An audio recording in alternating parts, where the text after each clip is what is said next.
Le premier point qui me vient à l'esprit, être africaine, c'est être capable d'être riche de ce que l'on a.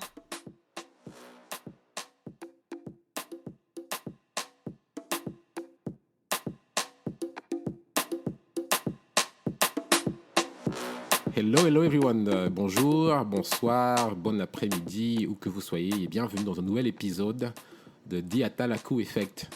Donc, aujourd'hui, nous recevons une invitée que je suis très content d'interviewer. Il s'agit de Ramel Gabdibé. Donc, pour la petite intro, Ramel et moi, on se connaît depuis la première C à Yaoundé au Cameroun. On a fait le lycée ensemble. On a quitté le Cameroun pour Paris ensemble. Et aujourd'hui, Ramel vit sur Paris. Mais bon, je vais m'arrêter là. Je vais laisser Ramel faire sa propre introduction. Donc, Ramel, bienvenue sur le show. Bonsoir, je me présente, Ramel Gabdibé. Donc, comme Claudel l'a si bien dit, on se connaît depuis Yaoundé au Collège Vogue, première C. Je me souviens de Claudel jouant au jeu d'échecs avec toute une bande de copains pendant qu'on faisait semblant d'étudier, tout ça pour que les mecs ils aient des mentions super bien au bac. Voilà. Donc, suite à mon bac scientifique, j'ai entamé des études de gestion à l'Université catholique d'Afrique centrale au Cameroun pendant 4 ans, suite auquel j'ai entamé un master à Paris, à HEC, master en management, en spécialité finance d'entreprise, que j'ai terminé en 2012. Et en 2012, j'ai entamé une carrière en finance, premièrement en audit et maintenant en acquisition et intégration de sociétés de développement de logiciels. Donc voilà brièvement qui je suis.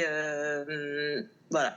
Super, merci pour cette intro, Ramel. Je pense qu'on va creuser un petit peu plus. Hein. Effectivement, tu as passé le lycée, le départ pour la France, pour Paris un peu rapidement. J'aimerais qu'on s'y attarde un peu en commençant par Yaoundé, par le Cameroun. D'accord. Est-ce que tu peux nous parler un peu de ton enfance, on va dire, jusqu'au baccalauréat? Donc là où tu as grandi, les valeurs avec lesquelles tu as grandi, et, en gros, quelque part, qu'est-ce que ça veut dire pour toi d'être camerounaise?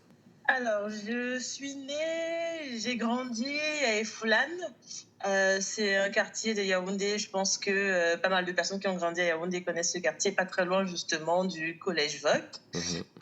J'ai grandi au sein d'une famille de 5 enfants, famille monoparentale. C'était avec ma maman, qui, en plus de nos 5, a accueilli au sein de la maison déjà ses frères et sœurs dont elles sont occupées parce qu'elle a perdu ses parents très tôt. Également accueilli beaucoup de cousins. Donc, je me rappelle d'une maison remplie d'enfants. Il y a des moments où on était une douzaine, voire une quinzaine d'enfants dans une maison qui ne faisait que 3 chambres. Ça a le mérite d'être précisé. Donc, je vous imagine l'empilement des personnes. Il fallait être fort et se battre pour trouver sa place, pour pouvoir récupérer le dernier morceau de viande dans l'assiette, parce que ça, c'était pas évident non plus. Donc, dès le départ, dès l'enfance, il a fallu avoir des notions de savoir se battre pour ce qu'on veut, parce qu'il fallait trouver sa place, ce qui n'était pas évident avec une mère qui travaillait beaucoup, parce qu'il fallait trouver le moyen de faire bouillir la marmite quand on est seul pour soit ses frères et sœurs, ses enfants, ses cousins, ce qui n'est pas facile. Ah bah, j'imagine. Et donc, très vite... Surtout que, sans te couper, Ramel, tu dis, du coup, vous étiez à peu près 15 à la maison. C'était quoi à peu près le ratio entre garçons et filles? Il y a eu beaucoup de rotation. Je pense que c'était kiff-kiff. Les enfants de ma mère, il y a 4 filles et un garçon, mais au final, c'était kiff-kiff. Entre les cousins et les oncles qui tournaient assez souvent à la maison, c'était assez partagé. Okay. Par contre, éducation à la camerounaise quand même, où les filles, c'est la cuisine, les garçons, c'est le ménage, et voilà. Okay. Mais voilà, donc ça fait partie aussi de l'éducation que j'ai reçue en tant que femme et en tant que place de la femme dans la société. Je pense que je reviendrai aussi. Et donc voilà, les valeurs avec lesquelles j'ai grandi. Celle qui m'a le plus marquée, en tout cas moi personnellement, c'est l'hospitalité. Parce que c'est quelque chose que je trouve, en tout cas à l'époque, quand on grandissait, c'est quelque chose que j'ai retrouvé dans beaucoup de familles. Le fait de pouvoir accueillir quelqu'un, un étranger chez soi ou un voisin qui n'a pas à manger Et d'autant plus que parfois, étant toute une marmaille d'enfants, on n'avait pas forcément suffisamment nous-mêmes.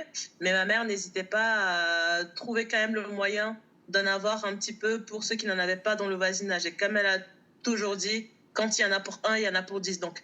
Et c'est quelque chose que je ne comprenais pas forcément en étant enfant, surtout quand on se dit, bon, mon morceau de poulet, ça fait 2 semaines que je n'ai pas mangé en poulet, j'ai pas envie de le partager.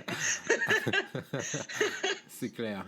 Quelques années plus tard, j'ai compris le sens de tout ça, le sens d'être capable de donner le don de soi sans rien attendre en retour. Donc ça, c'est la principale valeur avec laquelle j'ai grandi.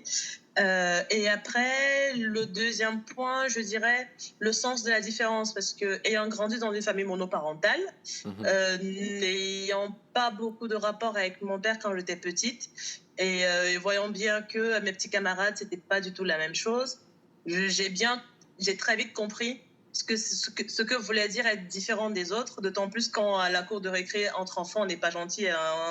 Entre nous, on fait sentir que c'est pas quelque chose entre guillemets de normal, bien que je n'aime pas ce terme-là dans ce contexte. Mais voilà, j'ai tout de suite compris ce que c'est que la différence, et surtout, étant un enfant très sensible, j'ai appris très vite à me dire que c'est important de ne pas juger les autres, parce que on connaît jamais les tenants aboutissants des histoires des autres. Et donc, c'est hyper important d'être respectueux du vécu des autres. Ben justement, c'est super intéressant que tu en parles, Ramel, parce que justement, la transition sur les valeurs que tu as eues à la maison via ta mère et via juste l'ambiance à la maison, hein, j'imagine, comme tu as dit, 3 chambres, 15 personnes, ça va pas être évident. Comment ça s'est traduit à l'école? Parce que moi, j'ai souvenir de Ramel au lycée, tu vois, toujours souriante, que ce soit en classe, que ce soit pendant le sport. J'ai pas souvenir de Ramel qui soit sur le côté ou bien qui soit un peu timide. Enfin, tu vois, pour moi, la notion de normal veut rien dire, parce que pour moi, Ramel a toujours été Ramel. Tu vois, mais comment est-ce que tu... Je suis contente de voir que je suis donné le change. Non, mais en fait, je pense que il y a eu une grosse différence entre la maternelle, le primaire et le collège. Enfin, collège/lycée.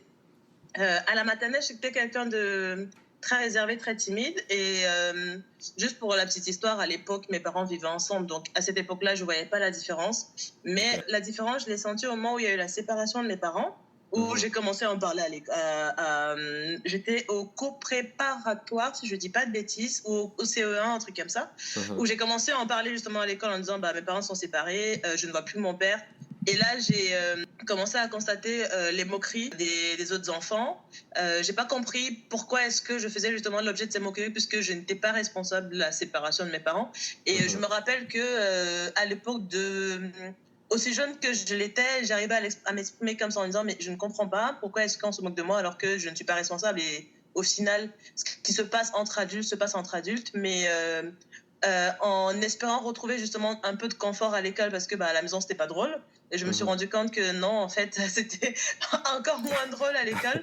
Donc, pendant 2-3 ans, je me suis énormément renfermée sur moi, parce que je ne trouvais plus ma place auprès de ces personnes qui étaient supposées être des amis. Et de là, j'ai commencé à me forger un caractère en me disant, déjà, cette histoire-là, je n'en parle plus.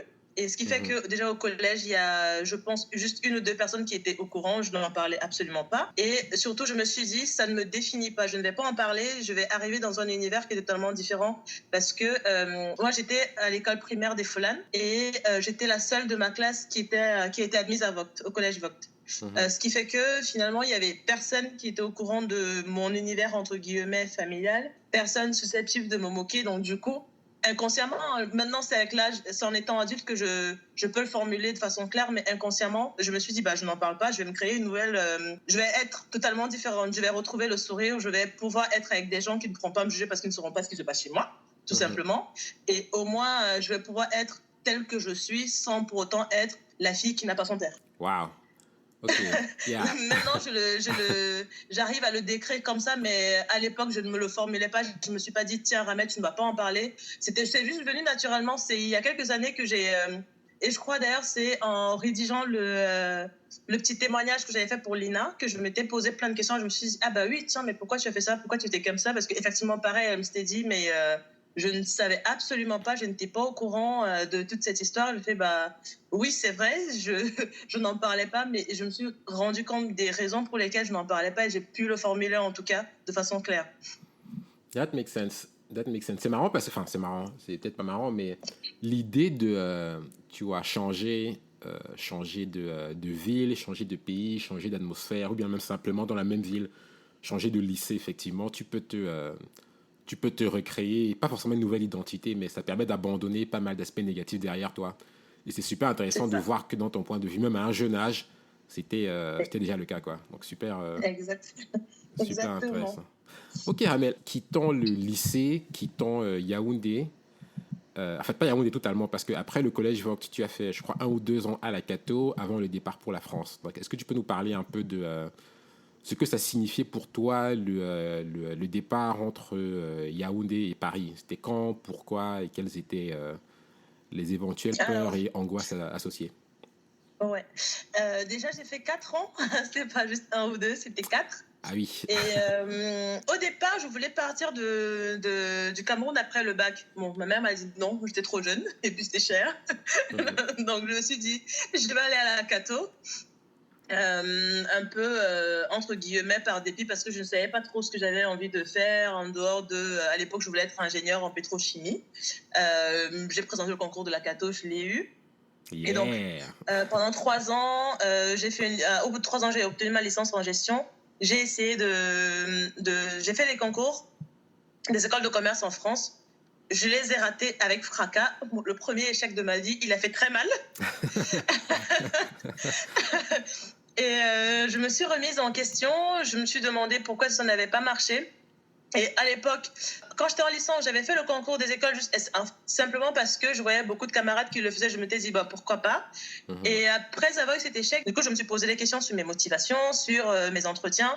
Et j'ai commencé à me poser des questions sur mon projet professionnel parce que je me suis dit, logiquement, c'est ce qui n'avait pas marché lors des entretiens d'admission.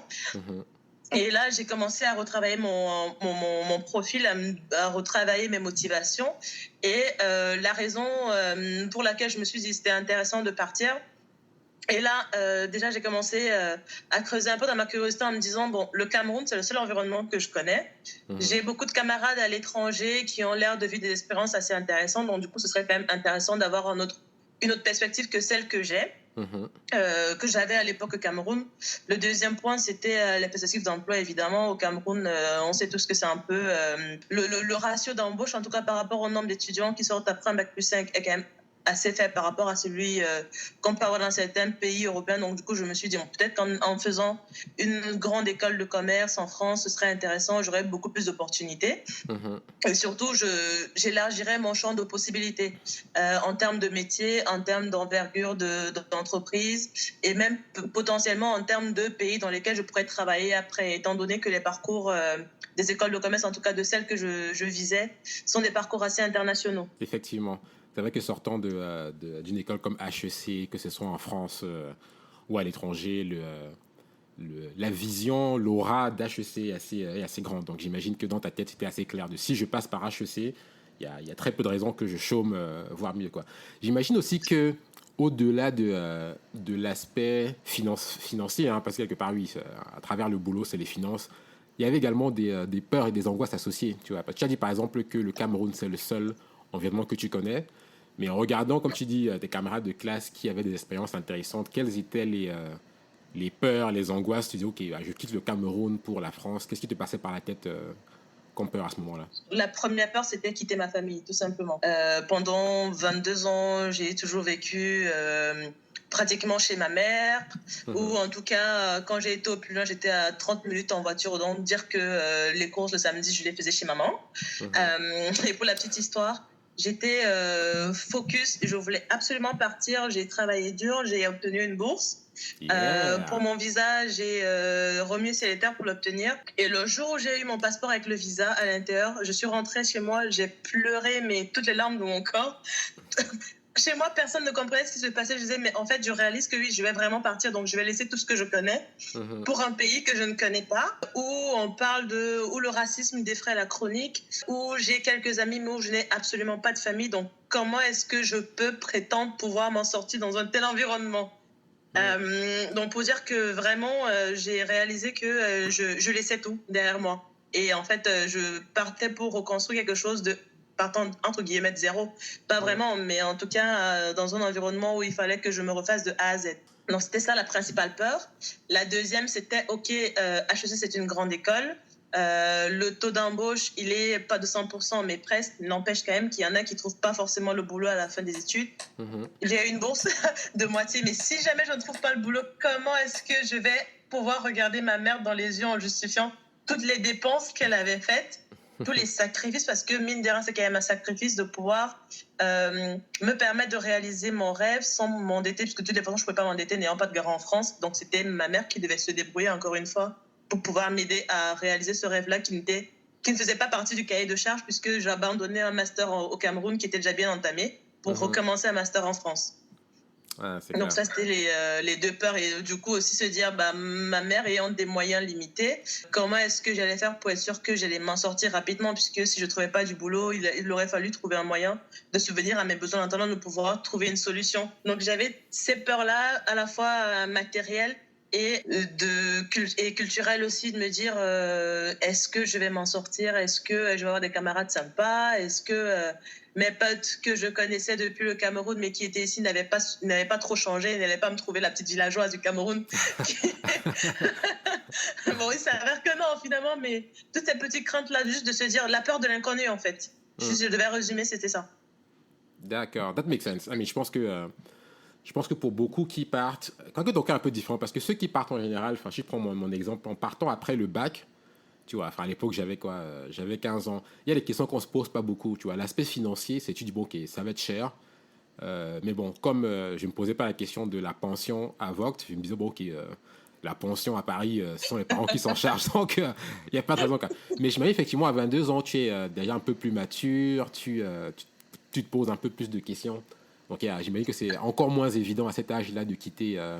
Oui, tout à fait, puisque la première fois que j'ai parlé de mon projet à ma mère, elle m'a dit non à cause des finances. J'ai retravaillé mon approche.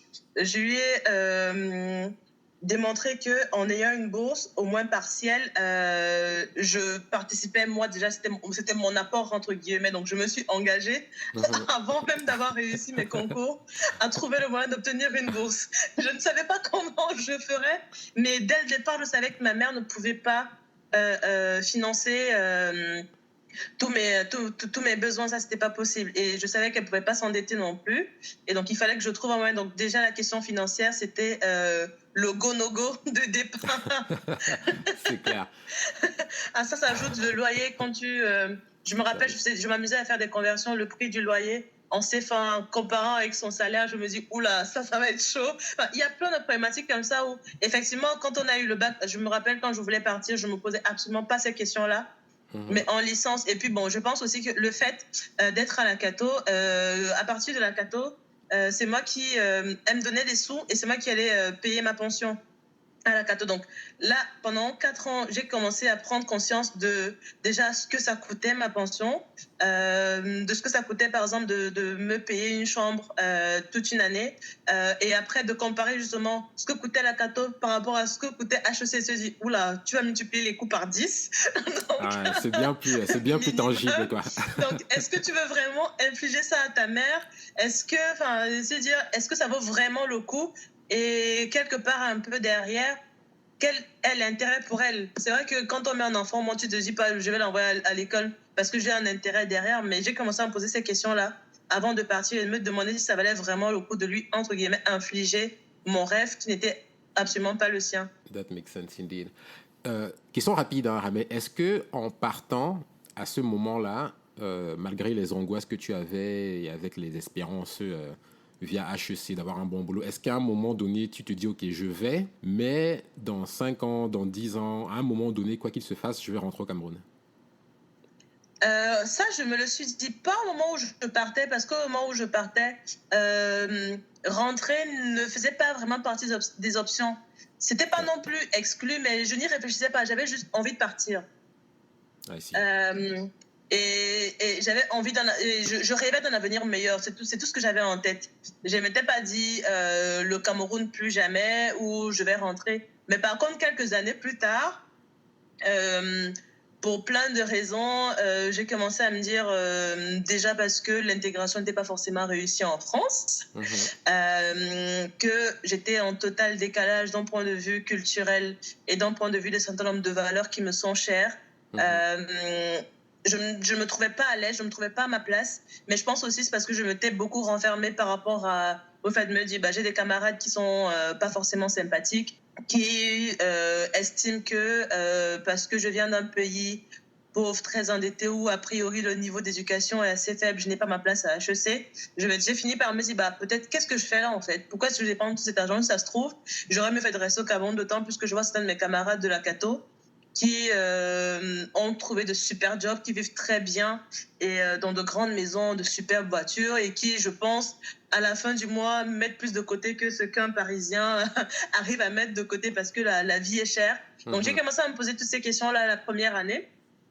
Et aussi parce que j'ai eu des expériences, notamment mon premier stage, où j'avais des collègues qui avaient des remarques du style « Ah, mais en Afrique, vous n'avez pas de route, hein, vous trimballez avec des lianes pour vous déplacer d'un point A à un point B. » Ok, oui, merci. C'est vrai que c'est le roi lion de l'Afrique et puis c'est tout, quoi. Donc, autant de choses qui m'ont fait dire la première année « Mais qu'est-ce que je fais là? Il faut que je parte. » Et à ça se rajoute l'époque où il y avait pas mal de lois qui étaient votées et qui limitaient l'accès à l'emploi justement des étrangers et l'accès au permis de travail. Et j'avais beaucoup d'aînés qui recevaient des obligations de quitter le territoire français à la fin de leurs études. Donc autant d'angoisses qui sont revenues en me disant aïe aïe, c'était une erreur, une erreur monumentale, une perte de temps et d'argent et j'aurais mieux fait de rester. Et tout ça fait qu'à un moment donné, je m'étais dit je vais rentrer au Cameroun. Wow. Parce que ma place n'est pas en France, je sais pas ce que je fais là. Au moins au Cameroun, déjà on ne me rappelle pas que je suis noire, on ne me rappelle pas que j'ai un accent. Je n'ai pas forcément à travailler 2 fois plus que les autres pour trouver ma place. Ce sera peut-être plus facile. Et c'est un environnement entre guillemets que je connais. Sauf que plus tard, je me suis rendu compte que finalement, je ne le connais plus si bien que ça. Justement, on va y on va y revenir. On va y revenir définitivement. Est-ce que tu as parlé on a parlé de tes angoisses quand tu quittais Yaoundé pour Paris. Tu as parlé un peu de tes angoisses quand tu étais à Paris, que ce soit à l'école, de la façon dont tes camarades de classe te traitaient, les petites remarques, que ce soit sur toi ou sur l'Afrique en général. Comment est-ce que tu les surmontais? Parce que j'imagine entendre ça 1 ou 2 fois, bon, tu dis ok, je sais pourquoi je suis là, je passe, mais l'entendre à longueur de journée, que ce soit à l'école ou au boulot, qui est quand même ton gagne-pain, comment est-ce que quel était ton mécanisme pour passer outre ces réflexions-là? Au début, je me taisais à l'école et au boulot, je me taisais parce que je me disais, bon, ça finira par passer et puis, entre guillemets, je ne suis pas responsable de la connerie humaine. C'était vraiment ma manière d'être. Et puis, à un moment donné, je me suis dit, non, mais en fait, il faut que ça cesse. Premièrement, parce que les gens ont malheureusement besoin d'être éduqués, pour ceux que ça intéresse. Et pour les autres, en fait, se dire qu'on n'est pas libre de dire tout ce qu'on veut quand on veut. Et par exemple, mes camarades de classe, à un moment donné, je leur dis, écoutez, déjà par les notes, j'ai démontré que j'avais absolument ma place et parfois beaucoup plus que certaines personnes. Yep. Et deuxièmement, par le fait d'éduquer les gens, soit en allant sur Google en disant, mais écoutez, vous voyez, vous avez des images. Ce qui est cool maintenant, c'est qu'Internet est plus ou moins gratuit pour tout le monde. On peut s'informer comme ça. Et pour ceux que ça intéressait vraiment, parler positivement de mon pays, d'où je viens, des valeurs, de comment j'ai grandi, de tout ce qui m'est cher, que je trouve important, notamment l'hospitalité, la joie de vivre, le partage, le fait d'avoir grandi dans une grande famille, ça ouvre des notions de partage. Toutes ces choses que je trouve positives et gaies, qui finalement ont réussi en tout cas à changer la vision de certaines personnes et pour d'autres juste à les faire taire parce que je me suis rendu compte que on peut pas plaire à tout le monde mais en même temps je suis pas obligée de subir leurs remarques au quotidien. C'est super intéressant ça, Ramel. Je te coupe un peu pour parler de ce que tu viens de dire là, l'aspect éducation. C'est super intéressant parce que de ce que j'ai pu voir, que ce soit en France ou enfin, partout dans le monde d'ailleurs, en général tu as 2 types de réflexions face à ça. Les gens se disent comme tu l'as fait, ok, je vais les éduquer, donc je vais montrer au monde exactement qui est le Cameroun, qui est l'Afrique, pour changer un peu leur vision, parce que ces personnes pensent qu'ils ont un rôle éducatif, ce que tu as fait. D'autres personnes, au contraire, ce qui est beaucoup plus le cas en France qu'ailleurs, ont ce côté un peu où, ok, je joue le jeu, tu vois. Et du coup, tu te retrouves même avec des Africains qui participent à la critique intense de leur pays et continent, tu vois. On est d'accord tous les deux que le Cameroun ou l'Afrique en général, il y a beaucoup de choses qui ne vont pas bien. Mais qu'est-ce qui t'a fait décider de, ok, au lieu de jouer le jeu et, je sais pas, soit me taire, faire comme si je n'entends rien, continuer à faire ce que j'ai à faire, et non, non, non, j'en ai marre de ce que j'entends. Qu'est-ce qui t'a fait choisir la balance de l'éducation et pas des traîtres, comme on les appelle, qui... Déjà, il y a un problème que on dit tout le temps chez nous, c'est on ne lave pas le linge sale, on lave le linge sale uniquement en famille. Donc, c'est-à-dire que les Français, les étrangers, ils n'ont pas besoin de savoir que l'Afrique est pauvre, qu'il y a des problèmes de gouvernance au Cameroun, qu'il y a des problèmes de corruption.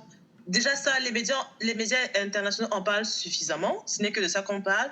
Et moi, j'estime que il n'y a pas que ça. Ce n'est pas la seule réalité. Cette réalité-là, c'est la seule que les gens connaissent à l'étranger.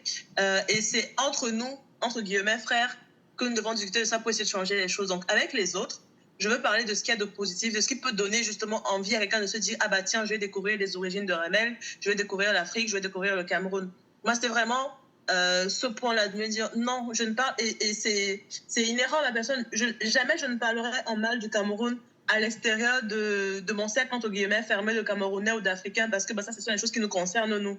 À l'extérieur, au contraire, j'ai besoin de faire voir un autre aspect de mon pays. Déjà, c'est tellement frustrant de voir que dans les médias, on n'en parle que quand il y a des élections qui tournent mal, la famine ou la guerre. Ce n'est pas que ça. Et en tout cas, moi, ce n'est pas ma réalité, ce n'est pas celle que j'ai connue. Et c'est ma réalité à moi que je veux faire connaître aux autres. Je n'ai pas grandi, je ne suis pas née avec une cuillère en or dans la bouche, mais je suis 100 fois plus riche de bien d'autres choses. Et c'est ce que j'ai envie de faire connaître, en fait.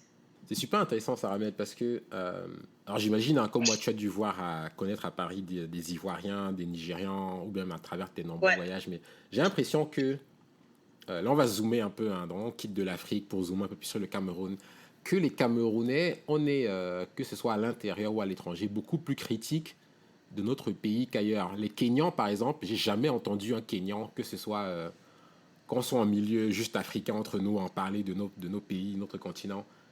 Les Kenyans, j'ai l'impression, même entre eux, ils sont beaucoup plus positifs.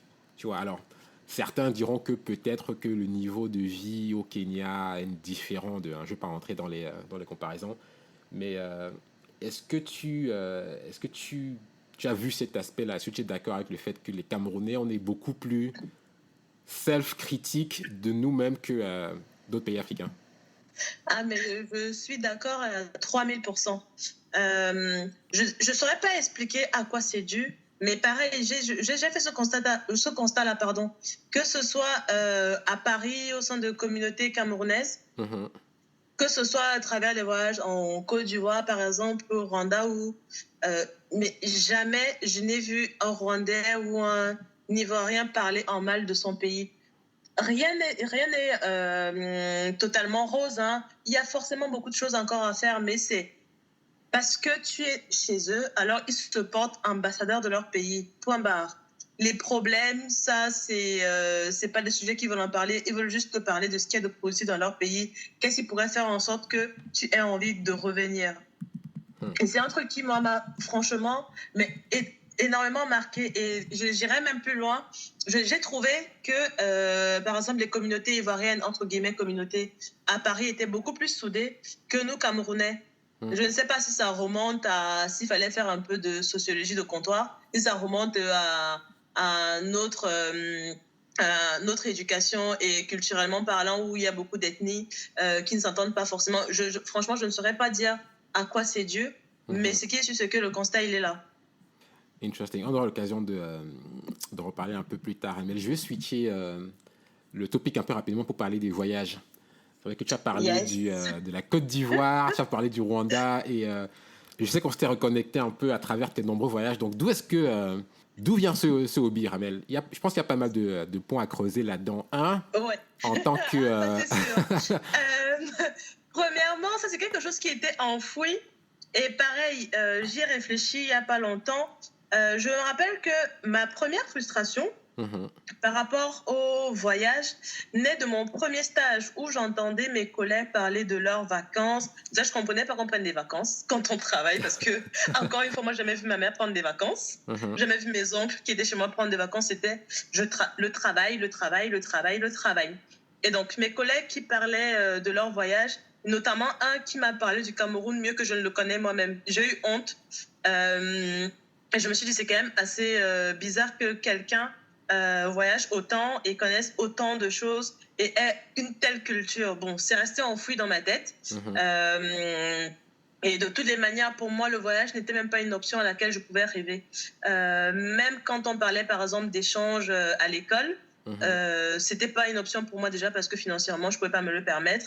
Et deuxièmement, je trouvais que déjà être en France, pour moi, c'est déjà une aventure internationale venant du Cameroun. Véridique, hein. Et moi, je me rappelle, j'avais dit à un prof, non, je ne prendrais pas l'échange parce que je trouve qu'être en France, pour moi, c'est déjà un échange. Donc, le voyage, c'était pas une option. Et bon, j'ai su faire quelques petits week-ends de temps en temps, mais ma curiosité est vraiment née. Bon, ça, c'est en lien aussi avec l'amour. Mon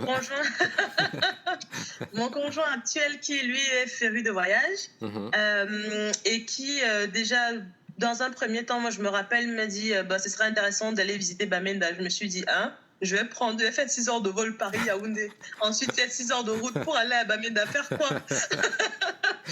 Et franchement ça a été une révélation, mais vraiment, c'est-à-dire que j'ai découvert des gens d'une gentillesse mais extrême. La ville d'une propreté comme je n'en avais jamais vu au Cameroun. J'ai honte de le dire à voix haute, mais c'est vrai. Juste la joie de vivre et faire des randos dans la nature, me dire, mais en fait, c'est possible et c'est génial. Je suis rentrée, j'en ai parlé à ma maman tellement positivement que même elle qui était réticente à l'idée de me laisser, entre guillemets, partir à Bamenda, même si ne vivant plus chez elle, normalement, je n'avais plus besoin de sa permission. Elle s'est dit, non, mais c'est génial, il faut que je le fasse aussi un jour parce que moi, j'ai grandi avec la notion de on se déplace dans un endroit pour aller voir la famille, pas pour aller visiter la ville.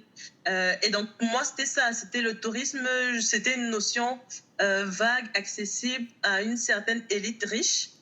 Mais vraiment, moi, les voyages, c'était je vais à Douala parce qu'il y a la famille à Douala, je vais à Bankomo parce qu'il y a la famille, et c'est tout. Mais visiter les alentours, la forêt à côté, non, c'était peut-être quand il y avait un champ qu'il fallait faire. Et de là, on s'est dit, ce serait intéressant quand même de visiter les pays africains parce que il y a une frustration. Je ne connais l'Afrique qu'à travers les médias européens et les médias européens ne sont pas connus pour représenter l'image la plus juste, en tout cas à mon sens. Et donc de là, on s'était dit... ce serait intéressant de visiter par exemple la Côte d'Ivoire. Parce qu'ils parlent français, déjà de 1 et de 2. On s'est dit, c'est peut-être le pays, d'un point de vue ambiance, se retrouverait, rejoindrait un peu le Cameroun. Et donc c'est comme ça que l'idée de la Côte d'Ivoire est née. On est allé en Côte d'Ivoire, on a adoré. Les gens pareil, du gentillesse extrême, des gens qui ont pris le temps de nous donner de super adresses dans d'autres villes. On a fait Abidjan, on a fait Assini, on a fait Grand Bassam, on a fait Yamoussoukro. Et pareil, à chaque fois on a trouvé des gens qui étaient passionnés par leur ville, qui nous racontaient l'histoire de leur ville, et on s'est dit mais en fait c'est génial de voyager. C'est pas que découvrir de beaux immeubles et des palaces, et encore que même dans des immeubles, des palaces, on a rencontré des gens qui nous ont raconté l'histoire de la cathédrale de Yamoussoukro, et se dire mais en fait c'est tellement riche de rencontrer ça, des histoires, c'est des rencontres aussi de personnes qui parfois nous font des effets miroirs et nous disent tiens, moi j'aimerais faire ça comme lui, tel élément j'aimerais pas.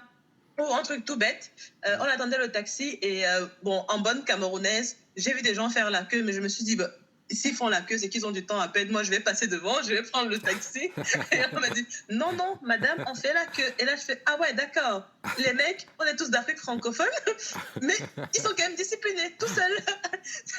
C'est des petites choses comme ça qui, je me suis dit, mais ça amène à se poser des questions sur sa façon de vivre et se dire mais pourquoi est-ce qu'au Cameroun on ne pourrait pas faire ça, ou alors peut-être qu'est-ce qu'on nous on fait bien au Cameroun que les autres pourraient faire, et vraiment commencer à faire des comparaisons. Et de là on s'est dit bon, on ne peut pas s'arrêter là, allez, le Rwanda, parce que encore une fois c'est lui qui m'a donné envie d'aller au Rwanda. Pour la petite histoire, il avait dû faire une mission à Johannesburg avec escale à Kigali. Il est juste resté à l'aéroport, mais déjà le fait qu'il puisse m'envoyer des messages sur WhatsApp à Kigali, et ensuite qu'on s'appelle sur Skype avec la vidéo qui ne bug pas, donc ça veut dire que le wifi marche super bien à l'aéroport. Ah ouais, d'accord, donc c'est possible. Et rien que cet élément-là m'a donné, je me suis dit mais attendez, c'est un pays qui a connu un génocide il y a 23 ans qui arrive à faire ça, alors que encore une fois en comparaison c'est peut-être à tort, hein, mais au Cameroun bah c'est pas la même chose. Alors, il faut que j'aille voir de mes propres yeux. Et pareil, déjà le musée du génocide à Kigali, qui est extrêmement bien fait, extrêmement bien documenté. C'est la première fois que je voyais un musée aussi bien. De là, j'ai commencé à faire des recherches en me disant si ça se trouve, il doit y avoir des choses intéressantes à voir dans d'autres villes. On est allé dans une autre ville où on a fait le musée ethnographique, où c'était la première fois de ma vie, on a passé 6 heures dans un musée. Tellement c'était riche de connaissances, où j'ai appris que les Rwandais, les Camerounais, les Nigérians, on est tous descendants d'une même grande famille bantou. Et se demander mais comment ça se fait que les langages aient changé autant en quelques années. Enfin bon. Et là, je me suis rendu compte que le voyage, c'est vraiment source de richesse, énormément de richesse, de connaissances sur les peuples, le climat, la géographie, les modes de vie, et aussi le fait de rencontrer des Rwandais dans la rue avec qui on a pu échanger, qui nous ont raconté leur histoire à eux, leur vécu, leur ressenti par rapport au génocide, certains faits marquants qui nous expliquaient. Moi, il y a un truc qui m'avait marqué, c'est la police qui était présente à tous les coins de rue au Rwanda. Au départ, je trouvais ça un peu gênant, en me disant mais c'est quand même un peu bizarre, est-ce qu'ils sont vraiment libres? Et après, je me suis fait la réflexion, je me suis dit mais attends, plusieurs soirs de suite, vous êtes rentrés à 4h du matin, à aucun moment je ne me suis posé la question, je me suis dit je risque quelque chose, il y a peut-être un risque pour ma vie, premièrement, et deuxièmement, je me suis dit mais les gars, ils ont vécu un traumatisme profond, et donc c'est normal qu'ils soient sur leur garde. Et donc voilà, et de voir des mamies balayer la rue parce qu'il faut que la route soit propre, c'est la route de tout le monde, c'est des petites choses comme ça où je me suis dit en fait le voyage me permet vraiment déjà de repousser la limite de ma connaissance, de me questionner sur mes acquis, sur ce que je crois être la bonne façon de faire, la bonne façon de vivre, mais en fait il y a plusieurs vérités et celle que je connais n'est absolument pas absolue. Et de là, en fait, je pense que c'est de là que j'ai attrapé le virus, mais parce que là, je pense vraiment que c'est un virus, parce que maintenant, j'ai du mal à m'arrêter. Et ce que je trouve assez intéressant, c'est que au début, j'étais focalisée en mode, il faut absolument que je découvre que des pays africains. Donc ça, plus le fait aussi de voyager à cause du boulot ou parce qu'il y a des enterrements de vie de jeunes filles, de copines, donc on découvre des pays européens. Et je me suis dit, mais en fait, découvrir le monde, dans ma démarche de remettre en cause un peu ce que je connais, ça ne se limite pas à découvrir uniquement l'Afrique. C'est important parce que je pense que c'est aux Africains aujourd'hui de changer la manière dont ils racontent leur histoire. Mais j'avais envie aussi, moi, en tant que femme, en tant que noire, vivant dans un pays européen, de découvrir aussi d'autres pays européens et de me dire, je ne veux pas me limiter quelque part à ce que j'ai connu en France, me limiter au fait que le racisme, ça existe, que je suis une femme et que forcément, c'est un peu compliqué de voyager parfois toute seule. Mais de me dire, non, je suis curieuse, j'ai envie de découvrir le monde, j'ai envie d'aller dans certains endroits en étant, bien sûr, sur ses gardes, prendre ses précautions, etc., mais de voir ce que le monde a à offrir, tout simplement. Ah justement, je pense que deux super bons points que tu as émis, Ramel, sur lesquels je vais revenir. Le premier point, effectivement, qui est et que j'aime beaucoup, qui est l'idée de voyager pour s'ouvrir l'esprit et pour apprendre. Je pense que j'ai rencontré beaucoup de personnes qui voyagent, mais en fait qui ont une checklist, tu vois, parce qu'ils veulent simplement pouvoir dire qu'ils ont fait 25 pays dans le monde, 65 pays, mais j'aime l'aspect où tu voyages pour t'agrandir l'esprit et pour apprendre d'autres cultures. Ça, j'aime beaucoup. Le deuxième point, c'est plus une question, C'est effectivement, tu as dit que tu as découvert le virus, tu as attrapé le virus du voyage via ton conjoint, et puis c'est allé tellement loin que tu t'es mise à, pourquoi pas, voyager toute seule. Et là-dessus, Ouais. j'ai des petites questions pour nos auditrices éventuellement. Quels sont les risques ou les non-risques hein, d'ailleurs associés Mm. en tant que, comme tu dis, femme seule, noire, à voyager parfois toute seule dans des pays qui, hein, de ce que j'ai pu voir de ton parcours, ne sont pas forcément très, très black friendly. Euh, bon, je vais commencer par les risques, comme ça on parlera des non-risques, on retiendra le positif pour la fin. Je parlerai du fait que, en tant que femme, c'est triste à dire, mais on est forcément parfois en attrait et pas des bonnes personnes, surtout quand on sait que si tu es une femme, a priori, je mets des a priori, on est plus vulnérable qu'un mec qui est tout seul. Mhm. On est sujet de regard. Moi, je me souviens une fois, j'étais en train de dîner à Rome dans un restaurant. Je ne pourrais pas citer le nombre de personnes qui se sont arrêtées à ma table parce qu'ils estimaient qu'étant seule, j'avais forcément besoin de compagnie et de compagnie masculine et que forcément ça me ferait plaisir. Et donc, ils ne comprenaient pas que je puisse dire non. J'apprécie ma compagnie toute seule, j'apprécie mon repas toute seule. Et donc, ce genre de sollicitation qui peut être parfois compliquée. Et je me suis fait suivre dans la rue pendant une bonne vingtaine de minutes par un mec Ah ouais. qui insistait absolument pour m'accompagner, soi-disant pour assurer ma sécurité. Ce que je dirais, c'est savoir faire attention. Et moi, ce que je me suis dit, bon, je ne vais pas rentrer à mon hôtel. Je me suis arrêtée dans une place qui était très peuplée. Heureusement, c'était l'été, donc il y avait forcément beaucoup de gens. Et je me suis arrêtée en me disant, bah, tant qu'il ne bouge pas, je ne bouge pas non plus. Et au pire, je vais prendre un taxi pour rentrer, même si je voulais absolument marcher pour rentrer. Ramel, c'était Euh, dans quelle ville, dans quel pays ça à passé Rome, en en Italie. Italie. Waouh. C'était l'année dernière d'ailleurs. J'étais en fait en Italie pour le mariage d'un de mes collègues. Et un Romain, il se mariait dans une ville en Toscane. Et je me suis dit, bah, je vais m'arrêter à Rome le soir avant de reprendre mon avion le lendemain matin pour Paris. Histoire de visiter un peu, de revisiter la ville, parce que c'est une ville que je trouve absolument magnifique.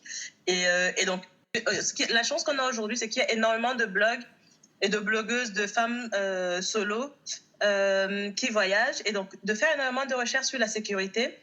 Parce qu'il y a des pays où, en tant que femme seule déjà, d'un point de vue vestimentaire, il faut faire attention à la façon d'être habillée, faire attention au fait que dans certains pays, une femme seule, à certaines heures du jour ou de la nuit d'ailleurs, ça ne se fait pas énormément. Mhm. Donc, personnellement, j'ai jamais connu, je suis jamais allée dans ces pays, entre guillemets, un peu compliqués. Je pense notamment certains pays du Maghreb où ça peut être compliqué, même s'il y a certaines personnes qui y arrivent. Ce que je recommanderais vraiment, c'est de faire un maximum de recherches et de déjà être sûr que voilà, on le fait pour de bonnes raisons, qu'on est capable d'apprécier le fait de voyager toute seule.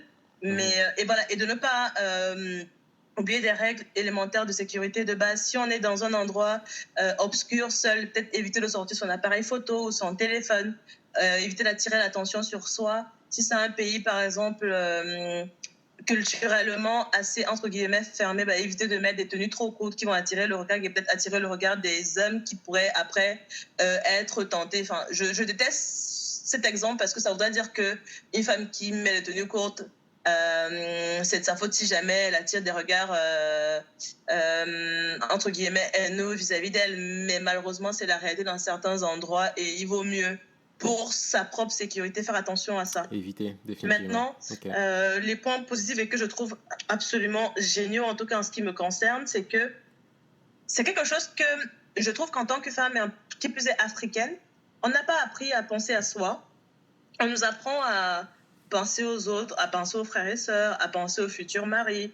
Mais moi, en voyageant toute seule, j'ai découvert une forme de liberté, de se dire, se demander ce dont j'avais envie, pourquoi est-ce que j'en avais envie, de se donner la liberté finalement d'aller vers les autres, parce que ce que je trouve génial, c'est que quand on est amené à voyager seul, contrairement quand on est en groupe, puisqu'on est seul, et que parfois on a envie de faire de la conversation, on est amené à aller vers les autres, soit par exemple dans des endroits publics, des palaces, etc. poser juste des questions, par exemple, sur la culture de la ville, sur la culture, par exemple, du musée ou d'un palace qu'on est en train de visiter. De poser des questions, par exemple, moi, je me retrouve souvent à poser des questions, par exemple, à des maîtres d'hôtel ou à des restaurateurs, juste pour connaître un peu les spécialités, par exemple, culinaires de leur ville, les réalités de leur vie. Parce que je me dis, en tout cas, moi, je voyage pour aller à la rencontre des autres. Le paysage, etc., ça vient après. Et comme tu dis, la checklist, ça vient en second. Mais pour moi, vraiment, le voyage, c'est aller à la rencontre des autres. Et je trouve que le fait de voyager seul, en tout cas, ouvre beaucoup plus de perspectives. Parce que de mon expérience, en tout cas, j'ai l'impression que les gens se livrent plus facilement. Ou alors peut-être que moi aussi, je suis plus apte à poser plein de questions que je ne poserais peut-être pas quand je suis avec d'autres personnes parce que je m'y intéresse peut-être moins.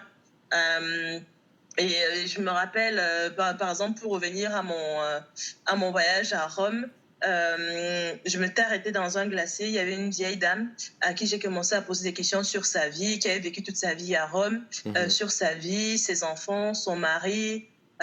Et je me suis rendu compte à travers cette discussion qu'en fait, elle me rappelait beaucoup ma maman. Donc je pense que déjà c'est très italien d'avoir le côté hospitalier.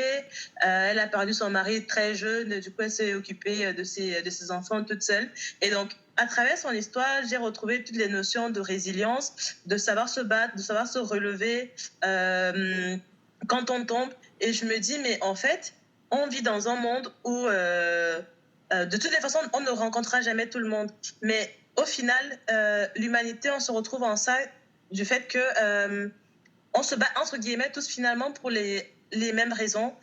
Et c'est important en fait de se dire, surtout quand on vit dans un monde où j'ai l'impression qu'on veut tous nous séparer, les blancs d'un côté, les noirs de l'autre, les musulmans, les chrétiens, etc., les Africains, les riches, les pauvres. Et tu veux dire en fait, en tout cas moi personnellement, ce dont je me rends compte à travers mes voyages, c'est que au final, on est tous des êtres humains avec des besoins, des envies, des rêves, des aspirations. Et c'est intéressant de découvrir ce dont rêvent les autres. Et ça permet aussi de faire un miroir sur soi, comme je disais tout à l'heure, et de se dire, oui, en fait, on est juste des humains, simplement. J'aime beaucoup ce passage, Ramel, pour trois raisons sur l'aspect de voyager seul. Le premier, comme tu as dit, c'est se poser des questions sur qu'est-ce que j'aime, qu'est-ce qui me fait plaisir, que ce soit, je pense que ce soit homme ou femme, c'est un très bon moyen de se poser la question de qui on est. Le deuxième point, comme tu l'as dit effectivement, c'est en groupe, tu es toujours un peu dépendant, que tu le veuilles au nom du groupe. Que veut faire le groupe, tu vois, si tu es une personne bonne éduquée en général, tu vas pas aller à l'encontre de ce que le groupe veut faire.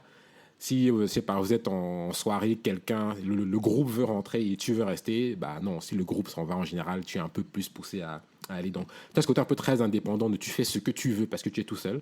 Et le dernier point, comme tu as dit, c'est se rendre compte que ce soit en Afrique ou ailleurs, au final, on a à peu près les mêmes vies, tu vois, on a le même type de problème qui se manifestent différemment.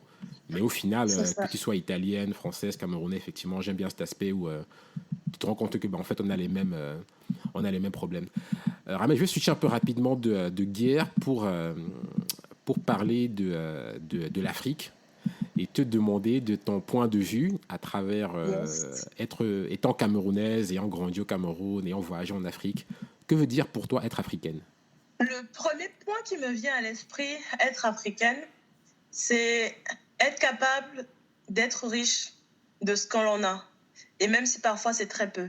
Et ça fait écho à mon histoire personnelle, à mon histoire de famille. Et de ce que j'ai pu voir de mes voyages, j'ai vu des gamins au Rwanda jouant dans une herbe à peine tondue, avec un ballon fait à base de papier et de plastique. Ça m'a rappelé mon enfance, ça fait écho à mon enfance. J'ai vu des personnes en Côte d'Ivoire nous inviter à leur mariage, des personnes qu'on avait rencontrées totalement par hasard. Un mariage très modeste, mais ils ont su pousser les murs, entre guillemets, pour nous faire la place. On n'a pas pu y aller, on n'a pas pu profiter à 100% de leur mariage, mais c'est juste de se dire, pour moi, c'est ça, c'est l'hospitalité, savoir partager et savoir être heureux avec ce que l'on a. Et parfois aussi... peut-être que on me dira, en même temps, quand on n'a pas connu beaucoup, on ne peut pas regretter ce qu'on ne connaît pas. Mais moi, c'est quelque chose dont j'ai pris conscience en étant en France, parce que je me suis rendu compte, enfin, les Français, c'est très connu, sont très râleurs, ils font beaucoup de grèves, etc. Et je me demandais souvent, mais pourquoi est-ce qu'ils font autant de grèves? Pourquoi ils se plaignent autant alors ils ont déjà beaucoup? Mais j'ai l'impression qu'ils sont jamais contents, jamais satisfaits. Et là, je me suis dit, mais c'est vrai, on n'a pas grand-chose dans nos pays, mais on a la joie de vivre. C'est très généraliste, dit comme ça ne veut pas dire qu'on est heureux, ça ne veut pas dire qu'on on ne veut pas plus, mais on a quand même la joie. On a une véritable joie de vivre. Ça, c'est le premier point. Le deuxième point qui m'a marqué, c'est le vivre ensemble. La notion de vivre ensemble. Jusqu'à ce que j'arrive en France, je ne savais pas que ça pouvait poser problème d'être musulman, de vivre quelque part et de couvrir ses cheveux, de porter sa burqa, de vivre sa foi au vu au su de tout le monde au pays. Je savais que le boutiquier, le vendredi à midi, il ferme sa boutique, il fait sa prière, ça ne choque personne. Les grands-parents, les parents et les petits-enfants vivaient ensemble sous le même toit, ça ne choque personne. Ici, on est dans une société où c'est bizarre. Accueillir, entre guillemets, ses parents chez soi pour une durée indéterminée, c'est insensé. Alors que pour moi, c'est tellement important. Et ici, je vis dans une société où, entre guillemets, les vieux, on ne les voit pas. Les gens vivent en couple avec leurs enfants. Les enfants grandissent et puis partent, quittent le nid. Et ensuite, quand les parents vieillissent, ils vont dans une maison de retraite. Mais au quotidien, ils ne les voient pas. Alors que chez nous, au quotidien, à moins que les grands-parents décident de rester vivre au village pour leur propre maison, mais les vieux, on les voit, ils sont là, ils sont présents. Et c'est d'autant plus important que je trouve que ce sont eux qui font le pont justement avec l'histoire, avec nos cultures, avec nos valeurs. Et se dire, pour moi, il y a une notion naturelle qui est de dire, on grandit, éventuellement on fait des enfants qui grandissent, et après nous, quand on sera vieux, ce sera à eux de s'en occuper. Pour moi, c'est le cycle naturel de la vie. Et j'ai pris conscience que c'est hyper important parce que je me suis rendu compte que ici, c'est pas vraiment ça le cycle de la vie. Je grossis peut-être volontiers les traits, mais en tout cas, moi, c'est quelque chose qui m'a marqué. Me dire la notion de vivre ensemble, quel que soit l'âge, quelle que soit la religion, quelles que soient les aspirations dans la vie. Ce sont les deux premiers points qui me viennent en tête. Et aussi, le troisième point, c'est la résilience. Vraiment, la capacité à savoir se relever autant de fois à savoir se débrouiller pour trouver le moyen de mettre un morceau de pain sous la dent, alors que parfois on a 3 fois rien. Vraiment, comme on dit au Cameroun, la débrouillardise. Et ce sont des notions que je trouve sont vraiment prévalentes dans nos sociétés où le taux de chômage est hyper élevé, mais il y a des gens qui ont 4, 5, 6 enfants, arrivent à avoir un toit au-dessus de la tête. Sans doute parce qu'il y a une autre notion aussi qui est de la solidarité. On s'entraide beaucoup. Parfois, ça peut être litigieux dans certains cas, mais n'empêche que quand c'est pas dans l'excès, c'est quand même hyper important de se dire on vit dans la notion de communauté. On peut compter les uns sur les autres et vraiment de se dire on n'est pas seul dans ce monde, parce que on sait que si ça va pas, on peut aller toquer chez le pâté, il va ouvrir la porte. On va aller toquer chez le frère, il va ouvrir la porte. Chez l'ami, chez le frère, pas besoin de prendre rendez-vous 3 mois à l'avance. La communauté, elle est là, on n'est pas seul et elle nous soutient.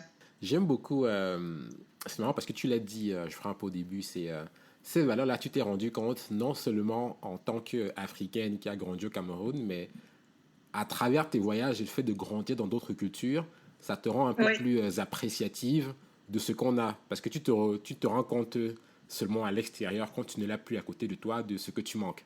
Ce qui, je pense, c'est super intéressant parce que quand je parle avec des amis ou bien de la famille sur place, parfois et c'est normal, hein, je pense que tout le monde, tous les êtres humains ont ce problème, cette façon de voir les choses, ce besoin de parfois sortir d'un milieu pour te rendre compte d'à quel point en fait il n'est pas si mal que ça. Tu vois, il y a beaucoup de choses qui vont bien, on le dit suffisamment pas. Quoi. Et moi, comme c'était des choses dont je ne me rendais même pas compte parce que c'était naturel, j'ai vécu avec ça. Naïvement, je ne me demandais même pas, je ne me posais même pas la question de savoir si ça existe ailleurs. Pour moi, c'était génial, c'était bien. Et je me suis rendu compte que c'était important pour moi, justement, au contact des autres. Et après, pour aller même plus loin, par exemple, je me suis rendu compte que je suis attachée à ma culture en étant au contact de la culture française, en voyant plein de musées partout, en voyageant par exemple au Rwanda, en voyant plein de musées, en me disant mais pourquoi il n'y a pas de musée au Cameroun? Ou en tout cas, pourquoi il y en a très peu? Non, c'est faux de dire qu'il n'y en a pas. Pourquoi il y en a très peu? Pourquoi est-ce que c'est pas mis en avant? Pourquoi est-ce que, par exemple, quand je vais dire à une copine, tiens, j'aimerais bien aller au musée national, l'ancien palais présidentiel, elle me dit, mais pourquoi tu n'as rien d'autre à faire? Je dis, mais c'est important.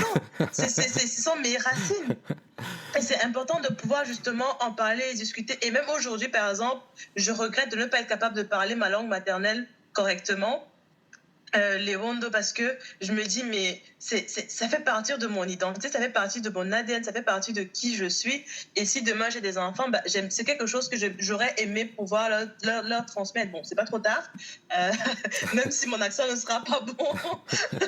Je pourrais, et surtout en voyant par exemple les Rwandais qui parlaient le Kinyarwanda, les Ivoiriens, bon, ils n'ont pas tous une seule langue, mais de dire que je peux aussi faire le Congo-ça, entre guillemets, comme on dit, bon, pour les Camerounais, les auditeurs non camerounais, Congo, ça veut dire, entre guillemets, commérage ou bien, voilà, radoter, sans pour autant que d'autres personnes n'entendent ce que je dis. Et je me suis rendu compte que c'est tellement important de pouvoir raconter justement d'où on vient, ces histoires ancestrales, les savoir-faire ancestrales, et de me dire, mais ça me manque. Pourquoi est-ce que je n'ai pas appris ça à l'école? Pourquoi est-ce que, par exemple, au sein de la famille, on ne nous a pas appris ça? Bon, peut-être que s'il y avait un rejet des enfants et que les parents se sont dit, bon, eux là, ils n'ont pas envie d'apprendre ça, donc tant pis. Après, bon, il y a aussi le fait que moi, je n'ai pas connu mes grands-parents, et de ce que j'ai pu voir, dans beaucoup de cas, ce sont les grands-parents qui jouaient ce rôle-là. Mais en tout cas, le fait de voyager, le fait de vivre en France m'a rendue plus attachée à ma culture. Et comme j'aime bien le dire, voyager m'a permis d'aller à la rencontre des autres, et ça m'a permis de revenir à la découverte de moi-même.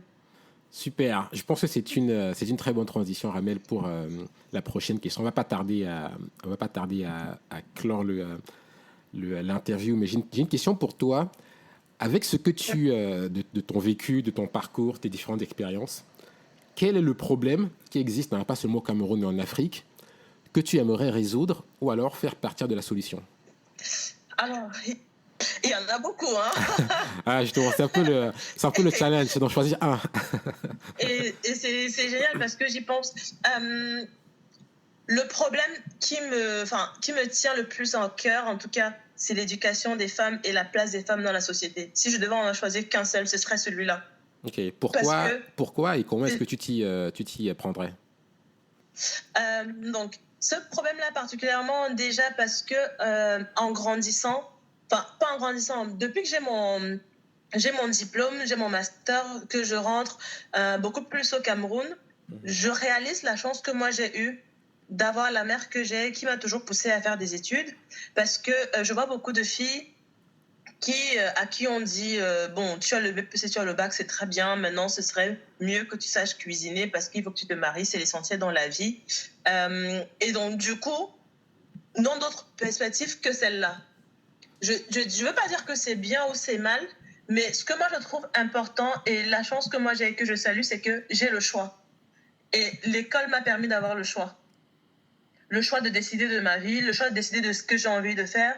C'est un luxe pour certains, mais je trouve tellement important, et surtout la possibilité d'avoir une certaine indépendance financière, parce que ce soit dans ma famille, dans l'entourage de proches, j'ai vu tellement de femmes maltraitées, vraiment maltraitées par leur mari, par leur belle famille, parce qu'elles n'avaient d'autres... Et par leur propre famille même aussi, parce qu'elles n'avaient d'autres choix que de rester dans des unions lamentables à qui on faisait comprendre que elles n'ont pas d'autre choix parce que c'est le mari qui qui fait bouillir la marmite, et que ne pouvaient pas rentrer dans leur famille parce que leur propre famille leur disait non, tu ne peux pas rentrer. Et moi, c'est un sujet qui me fend vraiment, véritablement le cœur, parce que je me dis, en tant qu'être humain, qu'on soit homme ou qu'on soit femme, il n'y a rien de plus important que la liberté de choisir de la vie qu'on veut mener, en fait. Et c'est quelque chose, je trouve que les femmes manquent beaucoup plus de ça que les mecs, parce que les hommes ont les études pour dire vous allez être le chef de famille, donc il faut que tu ailles à l'école, il faut que tu fasses des études. Bon, en tout cas, il faut que tu sois capable de subvenir aux besoins de ta famille. Et la femme, il faut que tu sois capable de t'occuper de ton mari, de tes enfants. Donc, ça va être ça ta vie. Mais pour moi, il y a autre chose. Ou en tout cas, on peut s'octroyer le luxe de se dire c'est la vie que je veux choisir parce que c'est celle qui me convient. Donc, c'est la raison pour laquelle ce serait ce combat-là. Et d'autant plus parce que je mesure à quel point j'ai eu la chance d'avoir une qui a pu m'offrir ce choix-là. Même si elle, peut-être qu'elle s'est retrouvée à faire des choix par défaut parce qu'elle était seule à les faire. Mais en tout cas, je salue le fait que moi, grâce à elle, j'ai eu cette possibilité-là et je mesure à quel point, justement, avoir la chance de pouvoir voyager, pouvoir découvrir le monde, pouvoir satisfaire avidement ma curiosité, c'est important pour moi. Mais j'aimerais pouvoir donner cette chance-là aux autres. Et comment maintenant, les moyens. Exactement, parce que je pense que tu as pas mal, hein, que ce soit au Cameroun ou ailleurs, je pense que tu as des associations, tu as des organisations locales, que ce soit créées localement ou alors créées via des organismes mondiaux comme the Bill and Melinda Gates Foundation ou alors the Clinton Foundation. Comment est-ce que de ton point de vue, d'un point de vue, j'ai envie de dire, personnel, de là où tu es, tu penses que tu peux contribuer? Déjà, pour en revenir à, comme tu disais, les associations, je me suis dit il n'y a pas longtemps que ce serait intéressant que je commence à regarder d'un peu plus près les associations qui existent au Cameroun, étant donné que en ces derniers temps, je suis rentrée 1 à 2 fois par an, de me dire pendant mes vacances, de prendre quelques jours et peut-être d'aller dans des écoles ou dans des villages, ou peut-être même en commençant par les collèges à Yaoundé, de commencer à faire des formations peut-être sur la gestion des finances, parce que je suis une financière à la base, ou de travailler par exemple, s'il y a des associations qui œuvrent par exemple pour aider des femmes à monter des business, voir comment est-ce que je pourrais les aider là-dedans, parce que je me dis, à défaut d'aller à l'école, parce que il y en a qui n'ont peut-être pas cette chance-là, il y en a peut-être qui c'est trop tard, de se dire, les aider à prendre conscience qu'on peut monter un business, à voir comment est-ce qu'elles peuvent essayer de négocier des financements dans des microfinances, etc. De se dire, commencer par ce que je sais faire, qui est la finance, et partant de là, faire le pont avec l'indépendance, et donc de se dire quelles sont, dans les associations, celles qui peuvent être en termes d'ADN, correspondre à ce que je sais faire, à ce que j'ai envie de faire en termes de, justement, comment on dit, de redonner du pouvoir aux femmes et qui savent porter ce message-là. Pour l'instant, je n'en connais pas, mais c'est dans ma tête. Après, à un moment donné, j'ai commencé à réfléchir à... J'ai ma mère qui travaille beaucoup dans l'agriculture en ce moment, et depuis mon temps d'enfance, elle a toujours eu des business, des side business dans l'agriculture, et aussi elle est à fond dans les plantes médicinales, et je me suis dit il n'y a pas longtemps, ce serait peut-être intéressant justement de monter peut-être une association autour de tout ça, des plantes médicinales avec toutes les maladies qu'il y a au pays, et de se dire peut-être qu'on peut créer un business là-dedans, peut-être créer une coopérative justement de femmes qui vont travailler dans ce business-là, on va peut-être créer un champ, je ne sais pas trop comment ça va se découper, mais d'essayer de créer un business autour de ça, déjà parce que c'est une passion pour ma mère, et de deux, en me disant, si on crée une coopérative de femmes qui travaillent là-bas, ce sera un moyen justement de créer un business où des femmes pourront arrondir la fin de mois pour ceux qui ont déjà un business, ou trouver un moyen d'avoir de l'argent. Mais ce sera une manière de lier la passion de ma mère, mon aspect financier et ce projet qui est hyper important pour moi, qui est d'essayer de trouver le moyen de donner un pouvoir aux femmes. Super. Pour l'instant, c'est juste des idées comme ça, hein. C'est pas encore abouti. C'est en lien avec ce que je te disais au début, où je me pose de plus en plus de questions sur le sens que je fais et comment est-ce que je peux essayer de redonner un peu de ce que je sais et de ce que j'ai à une échelle beaucoup plus large que ma personne. Ah, mais justement, c'est super, Amel. Et la question pour laquelle je pose cette question à toi et à chaque invité, c'est pas forcément pour indexer personnellement, mais effectivement, quand on s'interroge un peu tous africains, je pense qu'on est que sur la diaspora ou bien sur place, on a beaucoup de savoir et peut-être qu'on se limite un peu, on peut faire beaucoup plus que ce qu'on fait. Et l'idée, c'est pour zoomer un peu, tu vois. Et de mon point de vue, si après cette interview, tu te poses un peu plus de questions et que ça se transforme en action, j'aurai l'impression d'avoir fait mon rôle, tu vois. Je pense que beaucoup,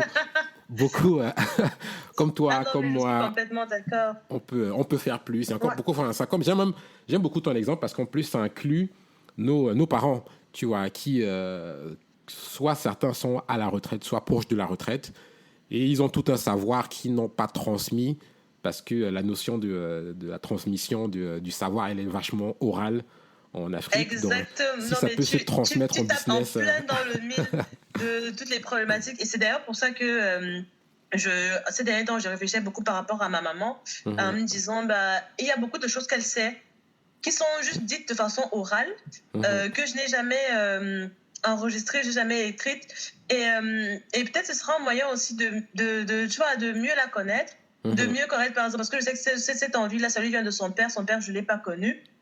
Et ça me permettra aussi, moi, quelque part, de retrouver un peu mes racines. Donc, certes, c'est une démarche qui va au-delà de moi, mais quelque part, il y a aussi un petit peu un côté égoïste dans le sens, ça me permettra, moi, de trouver un sens à pas mal de choses que je fais et où entre guillemets, je le fais parce qu'il faut le faire, mais je manque de sens. Et voilà, ça me permettrait justement de refaire le trait d'union avec beaucoup d'aspects à la fois familiaux, de société, personnels, qui sont hyper importants pour moi. Et il n'y a pas longtemps, j'étais en train de me dire, la prochaine fois que je serai au Cameroun, je vais poser plein de questions à ma mère et je vais l'enregistrer sous vidéo. Par exemple. Parce que je dis, mais c'est hyper important. Ah, c'est super. Mon père avait fait ça avec le frère de ma grand-mère, paix à son âme. Effectivement, on l'a en vidéo pendant à peu près 2-3 heures où il parle simplement de sa vie, de ce qu'il a appris. Alors, c'est en bâti, hein, donc moi j'ai besoin d'une traduction. Mais effectivement, tu vois, c'est juste... même le se dire que mes petits-enfants, mes grands-petits-enfants pourront voir cette vidéo-là de leur arrière-grand-père. Moi, je trouve ça super. Donc... C'est génial. Et ça me fait penser, d'ailleurs, ce que tu dis en fait, toute cette réflexion par rapport à ma mère et les vidéos, en fait, ça part d'un dessin animé, Coco. Je ne sais pas si tu l'as vu. Coco, non, j'ai pas vu. Ça retrace certaines traditions mexicaines. Et en fait, ça part de la manière d'honorer les morts. Et en fait, au Mexique, bon, ça, je ne savais pas, mais c'est tiré de la réalité. Au Mexique, quand quelqu'un décède dans la famille, ils font une sorte de, entre guillemets, musée dans la maison où il y a les photos de la personne et ils en parlent aux générations. Ça devient transgénérationnel. Ils parlent de la personne, de ce qu'elle faisait, etc. Et en fait, dans le film, on montre, ça met le doigt sur un petit garçon qui parle beaucoup de sa grand-mère, non, son arrière-grand-mère qu'il n'a pas connue, mais il en parle tellement bien, comme s'il l'avait côtoyé, etc. Et en fait, quelque part, eux, dans leur façon de vivre, c'est une manière de continuer à faire vivre les morts, même s'ils sont partis, parce qu'ils considèrent qu'ils sont partis dans un autre monde. Et en fait, les morts deviennent vraiment morts à partir du moment où on ne parle plus du tout d'eux, où plus personne ne se souvient d'eux. Et j'ai trouvé ça tellement magnifique de me dire, mais c'est génial. J'ai pas connu mes grands-parents, mais je pourrais, puisque ma mère parle très souvent de sa mère, quand elle fait certaines recettes à la maison, elle dit oui, ma mère aimait nous faire ça et tout machin. Je me suis dit, mais oui, mais c'est ça qu'il faut faire. Ouais, grave. Grave. Pourquoi forcément faire un musée pour la ville, pour les grandes, pour nos héros ou bien pour nos présidents, alors qu'on peut faire un musée à la maison, quoi, juste avec ta petite famille. Exactement. Nice. Après, ça tient aussi au fait que les traditions sont beaucoup orales dans nos cultures africaines, mais bon, avec les moyens technologiques de maintenant, les photos, les vidéos, je me dis, ça fait partie des racines, et puis c'est comme un arbre, quoi. Si tu lui coupes ses racines, il ne pourra pas pousser comme il le faut. Et moi, en tout cas, c'est quelque chose, plus je vieillis, plus je grandis, plus j'en apprends sur les autres, plus j'ai besoin d'en apprendre sur moi. Et récemment, j'ai eu besoin d'apprendre sur les branches de ma famille que je ne connais pas. Je me suis dit, si demain j'ai des enfants ici, enfin, je ne le souhaite pas, mais ma mère n'est plus là, j'aimerais qu'ils connaissent la femme exceptionnelle qu'elle est. C'est tellement important et c'est une part essentielle de ma personne. Tout comme sa mère à elle et son père sont une part essentielle de qui elle est, et elle continue d'en parler. Je me suis dit, mais il faut absolument que j'enregistre tout ça. Nice. Je pense qu'après après l'éducation des femmes, ça va être un très très bon sujet. Ou alors en parallèle, hein, pour s'y pencher. Pourquoi pas? Moi, je suis. Non, mais c'est ça. Enfin, il y a plein de trucs qui me passent dans la tête en ce moment. Et ça, si tu mets ça en lien avec le fait que je m'intéresse justement, tout ça fait que, enfin, les voyages, les questions sur la famille et tout, en fait que je m'intéresse de plus en plus à la photo. Parce que pour moi, je me suis dit, la photo, ça raconte une histoire. Et j'ai repris mon album de naissance, j'ai repris un album de ma mère quand elle était jeune. Et le fait qu'elle me dise, ah bah tiens, là, c'est cet événement, il y avait ça, il y avait ça, il y avait ça. Tous les souvenirs que les photos ont réveillé en elle, je me suis dit, mais c'est tellement magnifique. Mais bon, c'est plein de trucs comme ça qui sont un peu en désordre, embrouillés dans ma tête. Mais complètement, j'ai vraiment l'intention d'en faire quelque chose parce que c'est comme on dit, c'est à nous de changer le cours de l'histoire, c'est à nous de changer la manière dont les gens perçoivent l'Afrique. Et aujourd'hui, on a tellement de moyens de pouvoir le faire et il y a tellement de beauté à découvrir ce qu'on a que franchement, il n'y a même pas de question à se poser. Bon, pour autant, comme tu me demandais tout à l'heure, je n'ai pas envie de rentrer au Cameroun pour le moment. Ça va se faire. Merci Amel. Je pense que pour la fin, on peut se faire ce qu'on appelle un lightning round. Donc ce sera une série de questions, hein, et ta réponse peut être rapide, un ou deux mots. Et je pense qu'on terminera dessus si ça te va. Alors première question, quel est ton meilleur héros ou héroïne africain? Mon meilleur héros ou héroïne africain, ça va paraître cucu, mais je vais dire Mandela. Mandela. Même s'il est controversé. Ça me va. Quel est le meilleur pays que tu as visité pour l'instant, en Afrique ou ailleurs? Ou le plus beau? Sans hésiter, le Rwanda. Le Rwanda, ok. Pareil. Dans le monde, hein, enfin. Nice, ok. Quelle sera ta prochaine destination? La Namibie. Ah, ok. Ça, je te suivrai de très près pour savoir ce qui s'y passe.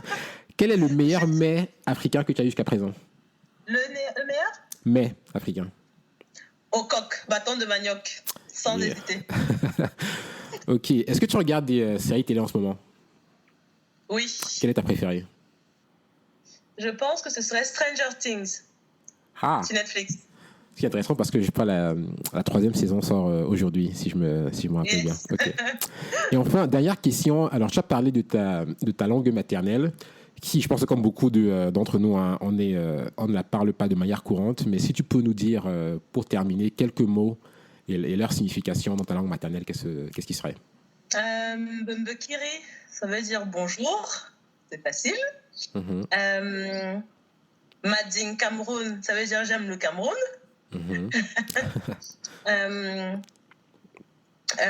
Quoi d'autre? Il n'y a rien qui me vient à la tête là en ce moment. Okay. Oh mon Dieu, les enfants perdus. Ça suffira. Je pense que c'est déjà bien. Je pense que beaucoup de... Tu comprends ton montage, hein? Beaucoup d'entre nous ne sont déjà pas à ce niveau-là. Donc c'est déjà pas mal. Ramel, merci beaucoup d'avoir passé à peu près 1 heure de ton temps avec nous. Je sais que tu viens de passer une longue journée, donc j'apprécie. J'espère que les auditeurs et auditrices apprécieront t'avoir connu un petit peu plus, ton parcours, tes différents voyages, les difficultés traversées, comment tu les as traversées, ta vision de l'Afrique, les problèmes que tu veux résoudre en Afrique. Et je dirais même, hein, pourquoi pas, si certains d'entre vous se retrouvent dans les problèmes que Ramel veut résoudre. Donc si vous savez... vous connaissez des organisations en France, au Cameroun ou ailleurs en Afrique qui œuvrent pour l'éducation des femmes, des filles, qui connaissent éventuellement des gens dans l'agriculture pour encourager, améliorer l'agro-business pour les femmes. N'hésitez pas à rentrer en contact avec moi. Je serais content de vous passer le contact de Ramel et vous mettre en contact. Donc comme d'habitude, hein, Claudel@atalaku.africa, claudel.atalaku.africa. Ramel, un mot pour la fin. Merci à toi, Claudel, d'avoir pensé à moi. Déjà, ça fait plaisir de savoir que mon parcours est suffisamment intéressant pour avoir envie d'être partagé. C'est vrai que quand on vit des choses, on ne pense pas forcément à à l'inspiration que ça peut apporter aux autres. Je ne pensais pas que mes voyages, il y a quelques personnes qui me l'ont dit, mais je ne pensais pas qu'en tout cas ça intéressait suffisamment. Et donc ça fait plaisir de savoir que mes envies, mes intérêts et ma manière de vivre peuvent être intéressants pour d'autres personnes. Donc j'apprécie vraiment aussi ton initiative qui nous permet de déjà savoir comment répondre à tes questions. Ça permet de s'en poser à soi-même, de se remettre en question, de faire le point sur sa vie. C'est hyper important. Donc c'est une très belle initiative et franchement, j'ai hâte d'écouter les messages des autres intervenants qui permettront de voir les ressemblances, les différences. Et je pense qu'après, ensemble, on pourra construire quelque chose de très bien. Voilà. Super, merci beaucoup Amel. Atalakou à vous pour avoir écouté jusqu'à présent, on est à peu près à 1 heure. Donc that's it pour cette semaine. Rendez-vous la semaine prochaine avec un nouvel ou une nouvelle invitée. Atalakou à vous encore et bonne fin de soirée. À plus. Atalakou.